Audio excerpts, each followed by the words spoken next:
Hi again, everybody. I'm Doug Kaufman. I'm editor of ShopOwner magazine. Always great to have great conversations with really interesting people in the automotive industry. Today, my guest is Tom Taylor, Vice President of Marketing and co-owner at Rock Auto.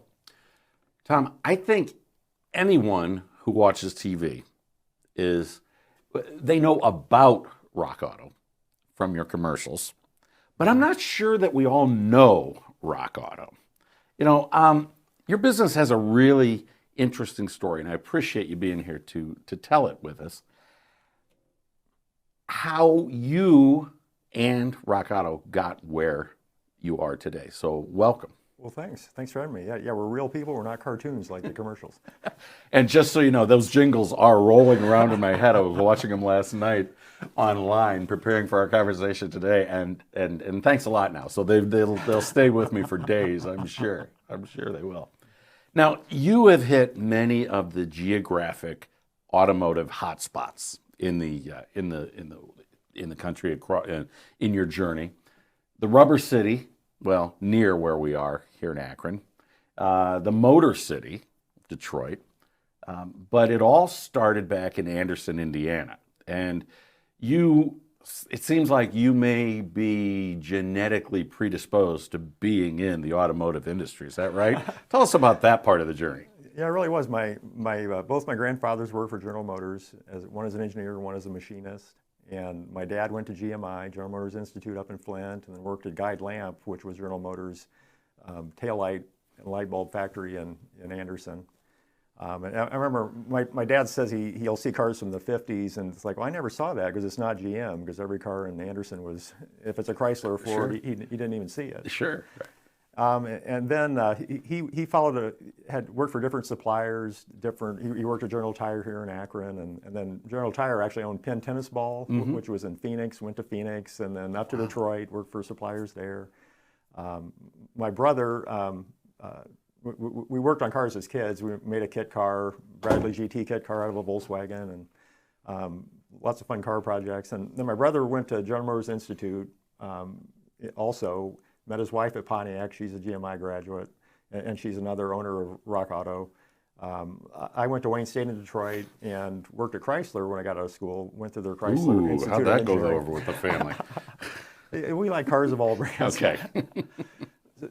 So we long history of cars and just we drove old cars, worked on old cars, and then we went to my brother Jim got hooked into EDS. Remember Ross Pro's EDS? Yeah. General Motors bought that, Right.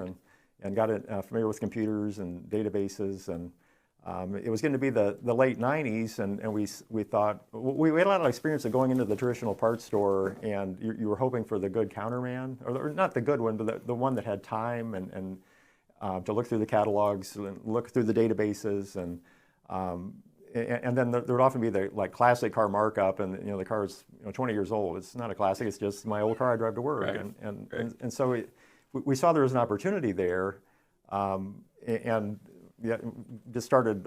We first started looking at renting catalogs the catalogs that the traditional auto parts store used, that were legacy things that had been around since the 60s, and it was lucky for us. It seemed unlucky at the time, but the catalog companies, I forget what it was, but they charged the traditional parts store $50 a month, and they're like, okay, we'll pay $50 a month and get access to their catalog.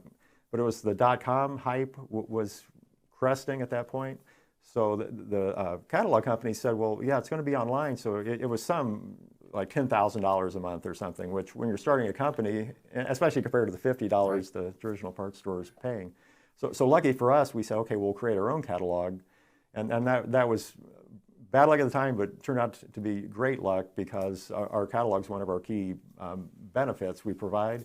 Doesn't have to be tied back to the 1960s. It's a nice tree that is logical for seeing all the parts for this specific car in a couple of screens. You don't have to try to guess is the timing belt under belts or under engine, and get down several pages before, oh no, it was back here. Right. I got to enter my make, model, and year again, and Right. start over. So what was the first year for Rock Auto? 1999. 1999. Okay. Yeah, the dot-com thing was just, the bubble was just starting to pop. Yeah. The companies that, like all the, I don't remember what the auto parts dot-coms were in the beginning, but like toys.com, they figured they had to start from scratch. Like, we'll build warehouses and we'll buy all this inventory. And we didn't do that. We said, well, we're lucky that the inventory is already out there, and the big chain stores had put a lot of the mom and pop auto parts stores out of business. So the warehouse distributors, a lot of the manufacturers were looking for ways to sell, and they were struggling to sell direct to consumers and shop owners. So we came along and provided a way for them, a new way to sell, and it was a great match. For some of these warehouse distributors have been around for 80 years. Right. And some of the famous brands that the big chain stores weren't carrying anymore because they were doing their private labels and such. So it really worked out well that we didn't have to build all that. There was people that already knew how to do the warehousing, and we could do the selling. Right. Now, did you start with the intent originally of being classic car parts, vintage products only? We really did. It was based on our personal experience. Yeah. It's like I had a '67 Lincoln at the time, and it was I was hoarding. Was that your daily driver? Yeah. Well, I'm kind of a car hoarder, so my daily driver was a '79 Chrysler 300, based on the Cordoba at the time. But I would be like hoarding fuel filters, and it's like, oh, a fuel filter is available. And it's like, well, wait, how many years am I going to keep this? I've got enough fuel filters. So we thought it would be the hard to find parts, and it has been. And some of our first customers were be in Europe, or I remember a tractor company bought a bunch of shocks from us because they needed shock absorbers for their assembly line and weird stuff like that. But it turned out that the majority of customers are daily drivers, and they are the cars they're buying are parts for the cars that are on the road. So it's Ford F-150s and Toyota Camrys, and the sweet spot is 12 years old. Sure, right. The old cars. So yeah, that came as a bit of a surprise, but it's good news. And you mentioned an interesting point. You mentioned consumers and professionals. Talk about the relationship that they each have with Rock Auto. I think many people, as I said, don't know that much about the facts of Rock Auto, and they may think you're only for the DIYer. Yeah, if you go into your traditional parts store, or you'll often see the Rock Auto catalog up on one of those computers behind the counter, because it is a great resource whether you buy parts from us or not. And a competitor that needs to supply their customers do buy parts from us, so we're a great resource for everybody. So the do-it-yourselfer and the professional mechanic, you can see what's available. Are parts available? You can identify parts. Let's say you have a black box under your hood and there's a part number on it that's legible. You can search for part number and find out, oh, okay, that's what this is. And look, there's the OE part, and there's several famous brands versions of it too available. So they use it in a similar way. The challenge for servicing shop owners has always been that instantaneous delivery that they're used to, having the truck drive around that comes in the morning and drops off parts, comes in the evening, picks up parts. Right. But we're two things that are helping us there where we can satisfy their needs is the proliferation of brands, and just every year there's a new model year, which helps us to compete with the traditional parts stores. They can't stock all this stuff, and they can't stock it for the professional mechanic either. So that's helped us. It's like we have the parts, and then we also have having the selection. So if you can wait a day or two for the parts to be delivered, you may be able to get I like gaskets because that seems like a real simple thing, but if you work on cars, that can be a crucial thing. Sure, oh yeah. So if you get the silicone metal core gasket, that prevents the comeback. That prevents you do it right the first time. Right. So you can. It's not just the gasket that happens to be on one store shelf or in their local warehouse. It's the best gasket. So you can do that U-shaped oil pan that you could take the engine halfway out to get the whole oil pan off, or you could use the best gasket and just lower the oil pan an inch and slide the super wonderful gasket in there, and you've saved hours of work and save your customer money, you save yourself money. Yeah. So what resources are there on the website that that can help the pros find those right products? Well, yeah, even now, like antifreeze and engine oil are very vehicle specific. So just finding out, I embarrassed myself. I was replacing spark plugs with my daughter, and I'm like, well, let's check the gap. And so I just searched Google, and it pulls up the Rock Auto catalog because we have the spark plug gaps on there. Yeah, if you want to see, the 0W16 oil that this hybrid takes, you look at our catalog, you can see, okay, this is whether you get it from us or not, you can see this is the correct oil for the vehicle. Huh. Okay. Well, and the website is very intuitive.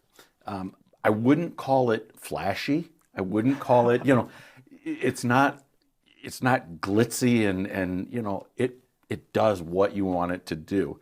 Do you ever have to defend that, well, it's not, it can't be professional because it doesn't have all of the fancy pictures and everything, loaded up. It's just functional. How do you, answer critics who question Rock Auto's professional abilities? Yeah, we hear it from companies trying to sell us web design services, and we hear it from competitors. It's like, haha, wish you were like us. And they think of like a marketplace, auction sites, sites that are selling general merchandise where you might search for the most popular shirt, or I want the red shirt, and you want videos of the person wearing the red shirt, and luckily for us, they just don't understand that is not the way people shop for parts. You don't want the most popular brake pads because those will fit a Toyota Camry that you don't own. You want the ones that fit your car. So.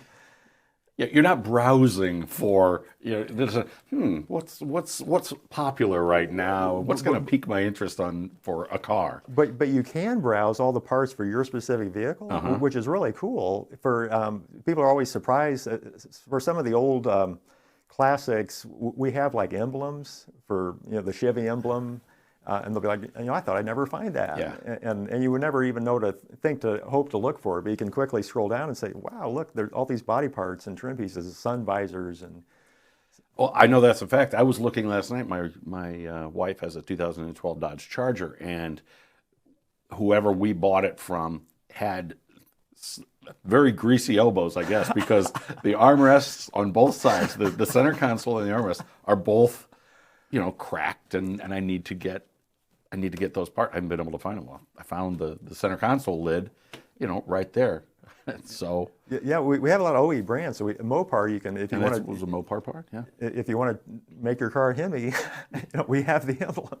Well, it already That's all is. it takes. It already is a Hemi. She wants to put it in the garage so we don't drive it anymore because we just heard that Dodge is going to discontinue the Charger and the Challenger. So she wants to put it away and keep it as a fun to drive, like you're familiar with as well. Yeah, I've got a 2014 Challenger, so I thought it was an investment. So you do have, obviously, it sounds like a very impressive car collection. What, of all the cars, I'm guessing you don't have them all anymore. What's the one car from your past that you miss most growing up? That I no longer own, or that you don't already own, or you don't have anymore, or you didn't have to begin with. Is there something that was out there that? Well, I had right after I started working at Chrysler, I got a '68 Chrysler 300 from Flint that was stored in somebody's garage, and the vinyl top was beautiful shape. The body was beautiful. Paint looked good until like knee high, and then it was just gone. The sheet metal? yeah. And the floor was gone. Right. And I had a 68 Roadrunner also at the time with a 383 in it, the 300 a 440. And the 300 was much faster because I think it weighed like 800 pounds less because most of the metal was gone.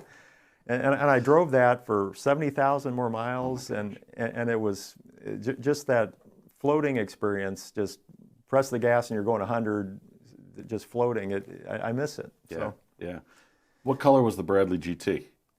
The gold sparkle like a boat. Metallic, yeah, I was going to say it had to be a metallic something. A friend of mine had his brother was building a green one.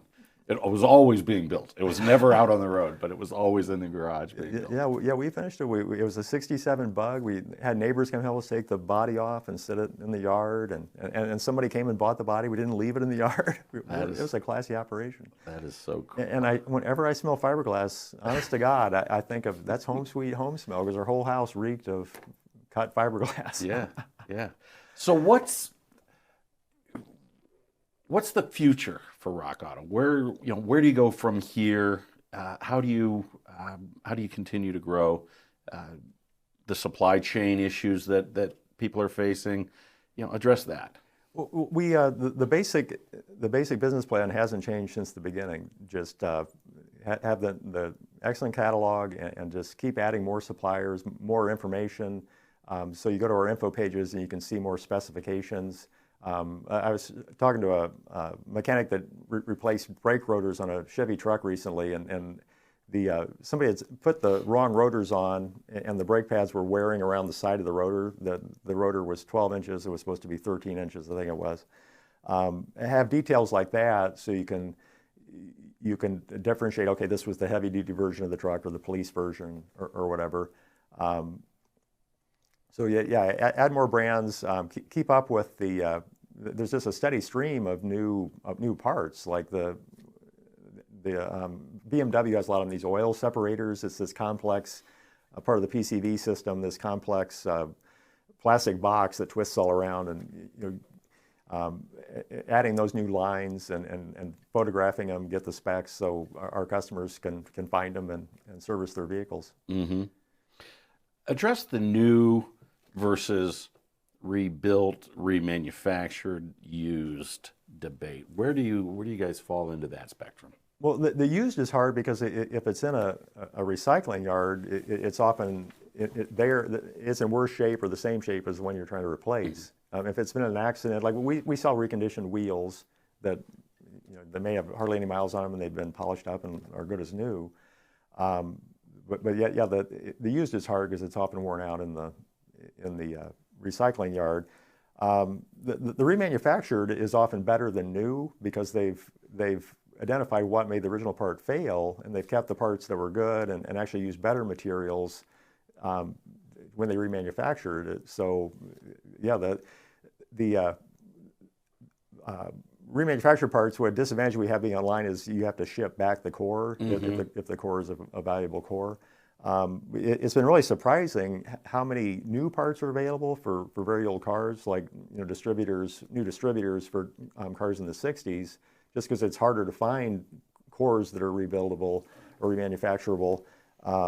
So yeah, you can often get a new distributor for your '68 Mustang and a new alternator versus, gosh, I hope this one can be remanufactured for the 12th time. Right. How much more life does it have in it? Yeah, the remanufacturers are good. How good can they possibly be? Well, the remanufacturing is great for all this talk of being green. It's like, what's more green than reusing something and keeping a car on the road safely and reusing the parts versus throwing away and starting over again. Right. How about return issues? Are there challenges that you guys face with returns, warranty returns, or just Well, so first, warranty returns are excellent. On Rock Auto, before Rock Auto, I'd buy parts and I'd try to keep track of these wads of paper, and it's got a lifetime warranty. Where did I keep that, and which part had a warranty? And you can go back if you create an account, which isn't mandatory, but if you create an account at RockAuto.com, you can go and see your previous orders, and you can check and see if it's still under warranty. So if it's 3-year warranty, and you can start the warranty process with a click. And get a replacement or whatever the warranty covered. Returns, we have it streamlined we print the labels and you just put the label on and put it in the box. But it is different than getting in your car and driving to the store where you bought it. Right. But I think about a lot of the lifetime warranties. I have lifetime warranties for parts for these old cars I still own, and the shocks I bought it from doesn't exist anymore. That was bought by O'Reilly. So, can I go to O'Reilly and will they honor that warranty? And as I peel open this yellow, nasty piece of crumbly paper. Right, right. You mentioned that you had a tractor dealer or distributor looking for parts. Do you have agricultural products on your on the site? No, that was like in the first couple of years. It was I think it was New Holland was the tractor manufacturer, and it was their assembly line. It was they couldn't get new shocks for their new tractors going down the assembly line, so they found Rock Auto and said, "You've got the," and we saw a lot of that, and we see that when we get new warehouse distributors in is. Like there'll be a part that fits motorhomes, and they've been searching the motorhome forum has been searching forever for these parts, and it's like, wait, Rock Auto's got it, and it'll sell out in 2 days because some warehouse had this part sitting on their shelf and they couldn't move it, but then we open it to the world, and like a warehouse in Akron, there's a corrosion problem here, so the cars may not be on the road, but in another country or Southern California, there's plenty of those cars on the road, so they need those parts, and they may be sold out down there. So sure, interesting. Yeah, it's fun to match parts with the people, with the customers, no matter where they are. It's all digital, right? I mean, it's all the planning and the execution is all done digitally. Yeah, we have a help button to answer questions for. So yeah, you can do it at 2 in the morning on a Sunday if you want. So. Wow. For people who are interested in either learning more about maybe working with you on the supply basis or working with you on the professional basis, how can they get a hold of you? What can they do to learn more? My email address is tom@rockauto.com, just TOM, and so let me know and I can connect you with the right people. Very cool. Very cool. Tom, thanks for joining us today, and welcome back to the Midwest. I don't know if we've still got any Bradley GTs driving around the streets of Akron, but that's always fun to see. Yeah, it was good to be back here. Thanks very much. Again, Tom Taylor from Rock Auto. Welcome. Thank you. Have a great day. Well, thanks for having me.